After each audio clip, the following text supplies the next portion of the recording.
Messieurs, dames, bien le bonjour, j'espère que vous allez bien. Aujourd'hui, on se retrouve, on est le 5 janvier, il est 22h11, donc on est tout juste un peu avant la clôture définitive, enfin, la clôture des marchés américains, les marchés européens, eux, on est bien évidemment tous clôturés. On a un CAC 40 qui a fini encore dans le rouge, mais, mais beaucoup moins rouge que ce qu'on attendait. Et oui, parce que ça a été quand même une longue bataille sur cette journée. On est à 7420 points. Au plus bas, je crois qu'on était à 7350, si je ne dis pas de bêtises. Donc quand même, voilà, on a chuté quand même assez loin. L'Eurostox 4463 points, le Dow Jones on gagne plus 0,08% pour l'instant. Le DAX, moins 0,14, on est à 16 594. Le FTSE, moins 0,43, 7689. Le Nasdaq, aussi dans le vert, plus 0,08. On est à 14 522. Le Nikkei 225, ça c'est plus 0,27, 33 377. Le pétrole qui remonte, 78,84$. Le 11 d'or, 2044,19$. L'euro USD 1,094. Le Bitcoin 43 706 dollars. Palmarès USRD, on a Valouré qui fait un plus 1,96, Forvia qui fait un plus 1,55, pardon. Score plus 1,45. Au niveau des plus fortes baisses, on a Pernod Ricard qui perd moins 3,57, Rexel moins 3,82 et la plus grosse baisse moins 12% pour Rémi Cointreau. Alors, que s'est-il passé aujourd'hui? Bah déjà, j'ai envie de vous dire, comme vous avez pu le voir sur cette deux journées, Pernod et Ricard et Rémi Cointreau ont été assez fortement secoués, effectivement, parce que voilà, tout ce qui est producteurs spiritueux ont pris une sacrée claque, en tout cas pour aujourd'hui. Ce qui nous a aussi le plus alerté, ça va être forcément au niveau des indicateurs économiques, surtout au niveau des US. C'est ça qui a pas mal bougé et qui a fait bouger énormément les marchés. Que s'est-il passé? Et ben on a eu le paiement non agricole. Alors ce qu'on appelle le paiement non agricole, c'est en fait les emplois qui ne touchent pas le domaine agricole. Donc on a eu une forte hausse, bien plus forte que ce qu'on attendait au niveau du consensus. Ce qui corrobore un peu le fait que l'inflation peut être toujours en phase de remonter un tout petit peu, ce qui ne plairait absolument pas au marché et ce qui n'irait pas du tout dans le sens de la Fed, de ce que avait prévu la Fed, c'est-à-dire, je vous le rappelle, de réduire, enfin en tout cas de desserrer le resserrement monétaire, voilà, si on peut dire ça, en fait d'enlever un peu les taux, voilà, de réduire un tout petit peu les taux pour en fait libérer un peu le marché, libérer l'économie, j'ai envie de vous dire. Et bah là, ça va pas forcément dans le sens qu'aimerait la Fed, qu'aimeraient les marchés, forcément, qui attendent, voilà, après avoir eu le beau discours de Jérôme Powell, voilà, attendrait beaucoup des marchés, attendrait beaucoup de la Fed, pardon. Donc, on va pas trop dans le sens là, on reste quand même très perplexe et très méfiant. Ce mois de janvier promet d'être absolument catastrophique. Peut-être pas catastrophique, mais en tout cas voilà, assez compliqué. On a un S&P là qui vient de qui a clôturé dans le rouge si je dis pas de bêtises et qui met à terme à plus de 8 semaines de hausse consécutive. Alors on s'en doutait que le mois de janvier déjà c'est un mois assez compliqué. Voilà, ça va pas être forcément la joie sur ce petit mois de janvier. On reste quand même assez prudent. Et écoutez, pour l'instant, bah ça se passe pas terrible, j'ai envie de vous dire. Pardon, excusez-moi, on perd pas non plus le nord. On reste quand même assez serein, on est à 7350 points. Bon, certes, on est à 300 et quelques des poussières de nos plus hauts, mais. Pardon, j'ai un peu bu. Mais quand même, on y arrive petit à petit. Sur le fond des annonces économiques, du coup, on avait eu la confiance des consommateurs au niveau du Japon hier. On a eu le taux d'inflation, aujourd'hui, pardon, le taux d'inflation au niveau de l'Italie, 0,6%. Ça n'a pas énormément changé. En revanche, le taux d'inflation au niveau de l'Europe a été assez bien pris. Voilà, 2,9%. On commence à rentrer dans les clous. On attendait 3%. Et bien écoutez, on a eu 2,9%. Alors, il faut se réjouir. Oui et non. Comme vous pouvez le voir, on avait 2.4 sur la valeur précédente. Certes, on est moins fort que ce qu'on avait prévu sur le consensus, mais n'empêche qu'on a une inflation qui remonte. Voilà, comme on avait pu le voir aussi avec la France, on a une inflation qui a repris 0,2%, je crois, de plus que ce qu'on attendait. Enfin, en tout cas, on avait une inflation qui remontait, en tout cas pour le dernier mois de 2023, puisque je vous rappelle que là, c'est les données de 2023. Donc voilà, on finit à 2,9% au niveau de l'Europe. J'ai envie de vous dire, ça va à peu près. Voilà. Mais c'est quand même une inflation qui est toujours assez forte. Quand on entend parler la Fed, on se dit méfiance. Hein. Le taux de chômage, 5,8% au niveau du Canada, donc c'est moins que ce qu'on attendait. Le paiement non agricole, c'est la donnée que je vous parlais, qui a fait énormément bouger les marchés. Et écoutez, qui n'a pas du tout été du sens, en tout cas, de nos investisseurs. 170 000 créations d'emplois qu'on attendait. On a eu 216 000. C'est absolument pharaonique la différence. Et là, ça n'a pas du tout plu. Malgré le fait qu'on a eu l'ISM de service qui lui était en retrait, ce qui a focalisé la grosse attention, en tout cas des marchés, ça a été vraiment l'emploi non agricole. On a eu l'IV aussi PMI au niveau du Canada. Et puis, ça est tout ce qui a été, en tout cas, relevé aujourd'hui de très intéressant. Surtout qu'on a eu vraiment la grosse donnée, c'était le paiement non agricole. Bref, lundi, puisque c'est fin de la semaine, dans la balance commerciale au niveau de l'Allemagne qui sera vraiment aussi assez intéressante à regarder. On attend une légère hausse par rapport à la valeur précédente, par rapport au mois précédent. Donc écoutez, potentiellement peut-être très très intéressant à regarder. On va aller se diriger tout de suite vers les marchés. On a un CAC 40 qui du coup... Voilà, on a tapé les 7400 points, on avait un petit gap, je crois qu'on a eu un léger gap baissier, mais ça a été encore, et puis écoutez, pour l'instant, je pense que voilà, il est 22h18, on va clôturer sur une journée un tout petit peu vert, voilà, on va réussir à tenir les 7400 points sur la journée entière, je le dis bien.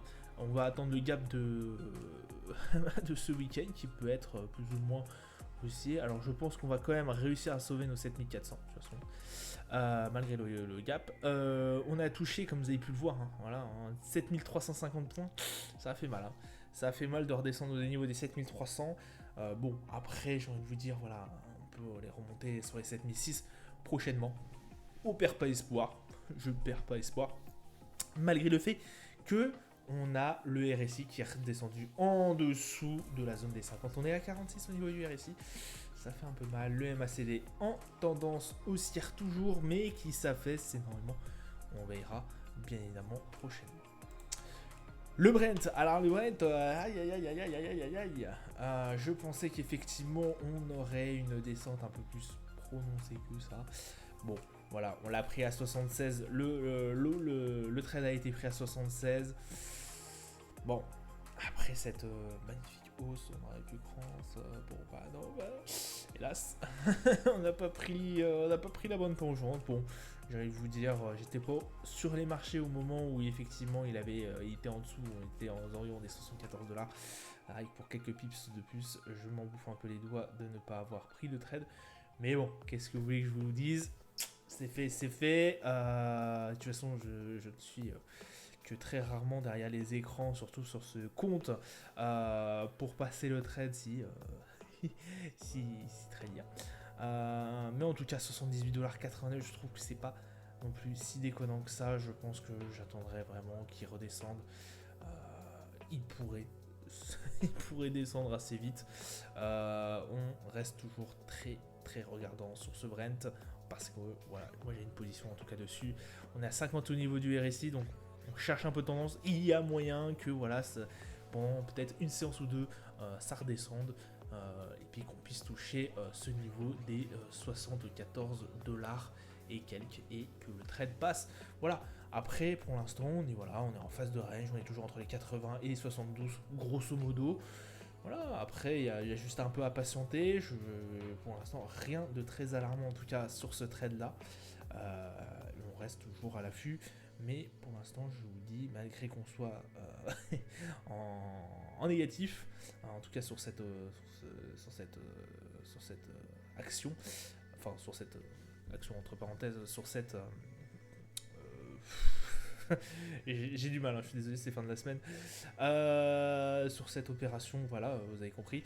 Mine de rien, on va peut-être en tirer un profit, qui sait. Mais pour l'instant, rien de dramatique, je vous rassure. Le 11 d'or qui, apparemment, voilà, a pas mal bougé aujourd'hui. On a oscillé, on est passé des 2010 dollars à remonter à 2000, plus de 2065. Bon, écoutez, c'est incroyable, on finit légèrement en hausse, très très volatile en tout cas au niveau du 11 d'or, ça a bien repris au niveau des volumes. Je pense potentiellement, voilà, je plaiderai toujours pour une petite hausse au niveau du 11 d'or prochainement. Voilà, ça ferait plaisir. Je pense que voilà, c'est largement atteignable. Et en tout cas, on a RSI voilà, qui est retombé aux alentours des 53. Ça reste même au-dessus du Brent. je dis rien. Mais le MACD, voilà, toujours dans une belle tendance haussière. On reste au-dessus du gros niveau des 2000. Donc pour l'instant, à mon avis, on n'est pas prêt de redescendre. En tout cas, en dessous des niveaux des 2000. Après, on peut toujours être surpris. Et pour l'instant, le 11 d'or a l'air de bien se maintenir au-dessus. Et écoutez, pourquoi pas remonter et puis aller chercher les 2100 dollars. Pourquoi pas. Le S&P, alors lui, il stagne. Il reste sur son support des 4700. On voit qu'il est dessus, 55 au niveau du RSI, un MACD avec une petite tendance haussière, on va pas se mentir. Et par contre, un volume qui est pas si mal que ça. Donc écoutez, un S&P qui s'engage voilà, pas trop mal pour l'instant.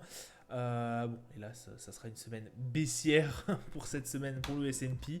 Première depuis 8 semaines. Et voilà, il fallait le noter. Il fallait le notifier, pardon.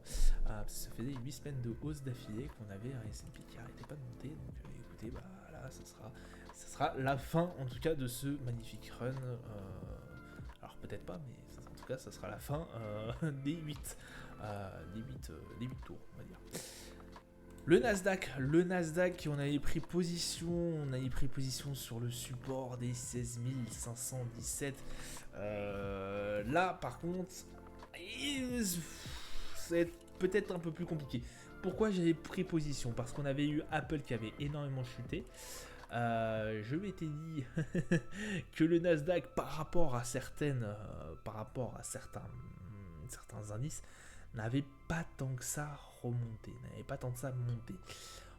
Là, le souci qui se pose à moi, c'est que si l'inflation et si Jérôme Powell, par exemple, ou la Fed ou la BCE, décident de dire finalement c'est plus 3 desserrements monétaires qu'on va faire, ce n'est plus que 2 ou 1, je sens que je vais me prendre une gigabaffe de l'espace.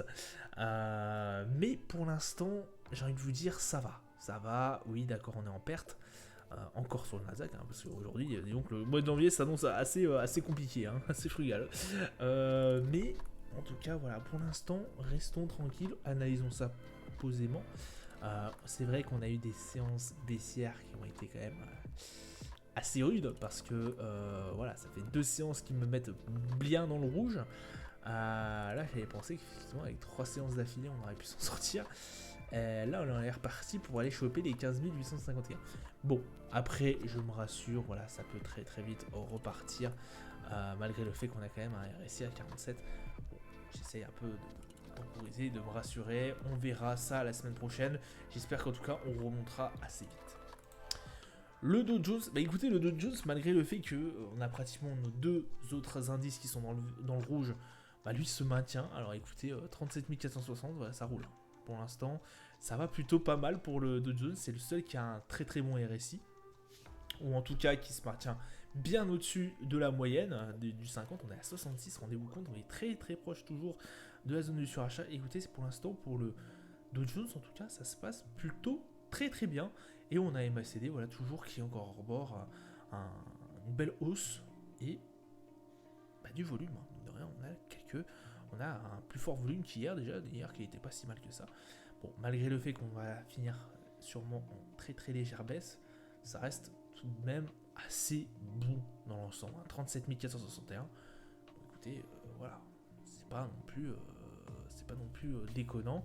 On n'a pas complètement décroché comme par exemple au Nasdaq. Bon, c'était le cas. Voilà, ça peut continuer. On peut continuer encore sur une belle hausse, en tout cas au niveau du Dow Jones. Et on est proche des sommets, hein, on est proche des sommets. Alors oui, je vous dis proche des sommets parce qu'effectivement le sommet il est là. Hein. On n'est pas non plus sur des sommets qu'il y a eu il y a 2 ou 3 ans ou il y a quelques années. Non, non, on est sur des sommets qui sont bien présents, qui ont été faits il y a quelques jours, quelques séances. Donc c'est vraiment très très proche. Donc pour l'instant, le Dow Jones n'est clairement pas très inquiet. Et on a un Dow Jones voilà, qui est plutôt rassurant. Malgré tout ce qu'on se dit, hein, l'inflation, voilà, l'emploi, etc., etc. Mais écoutez, ouais, il affirme qu'il est toujours là. On va vraiment les investisseurs faire pleinement confiance à l'indice et puis aussi à l'économie américaine dans une globalité, j'ai envie de vous dire. Voilà, ça sera tout pour moi pour aujourd'hui. Je vous souhaite une excellente journée, une bonne soirée à vous, un bon week-end et je vous dis à plus tard. Ciao, ciao.